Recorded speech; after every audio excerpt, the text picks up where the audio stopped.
தூது என்னும் தலைப்பின் கீழ் 10 குறளை பார்ப்போம். அன்புடைமை ஆன்ற குடிப்பிறத்தல் வேந்தவாம் பண்புடைமை தூதரைப்பான் பண்பு. அன்பான குணமும் புகழ்வாய்ந்த குடிப்பிறப்பும் அரசினர் பாராட்டக்கூடிய நல்ல பண்பாடும் பெற்றிருப்பதே தூதருக்குரிய தகுதிகளாகும். அன்பறிவாராய்ந்த சொல்வன்மை தூதுரைப்பார் கின்றி யமையாத ஒன்று. தூது செல்பவருக்கு தேவைப்படும் 3 முக்கியமான பண்புகள் அன்பு, அறிவு, ஆராய்ந்து பேசும் சொல்வன்மை. நூலாருள் நூல்வல்லன் ஆகுதல் வேலாருள் வென்றி வினையுரைப்பான் பண்பு.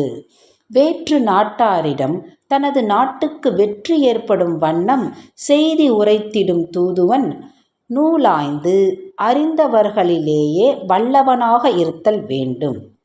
அறிவுறு பாராய்ந்த கல்வியும் முன்றன் செறிவுடையான் செல்க வினைக்கு.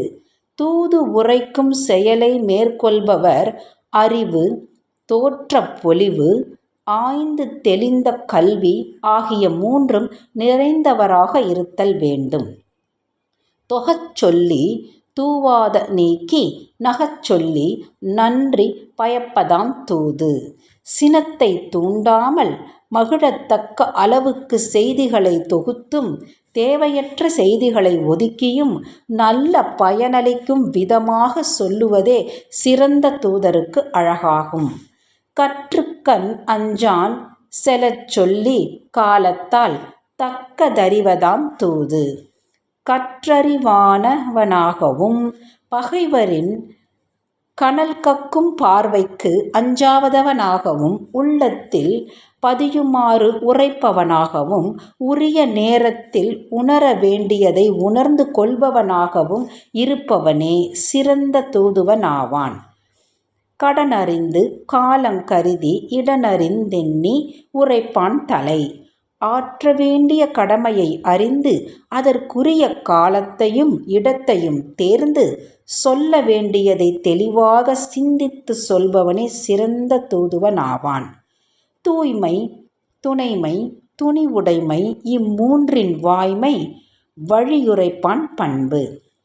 துணிவு, துணை, தூய ஒழுக்கம் ஆகிய இம்மூன்றும் தூதுவனுக்கு தேவையானவையாகும்.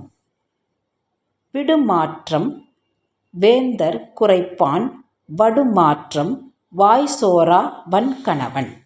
ஓர் அரசன் கருத்தை மற்றோர் அரசுக்கு எடுத்துரைக்கும் தூதுவன் வாய் தவறிக்கூட குற்றம் தோய்ந்த சொற்களை கூறாத உறுதி படைத்தவனாக இருத்தல் வேண்டும். இறுதி பயப்பினும் எஞ்சா திரைவற் குறதி பயப்பதாம் தூது. தனக்கு அழிவே தருவதாக இருந்தாலும் அதை எண்ணி பயந்து விடாமல் உறுதியுடன் கடமை ஆற்றுகிறவனே தன்னுடைய தலைவனுக்கு நம்பிக்கையான தூதுவனாவான்.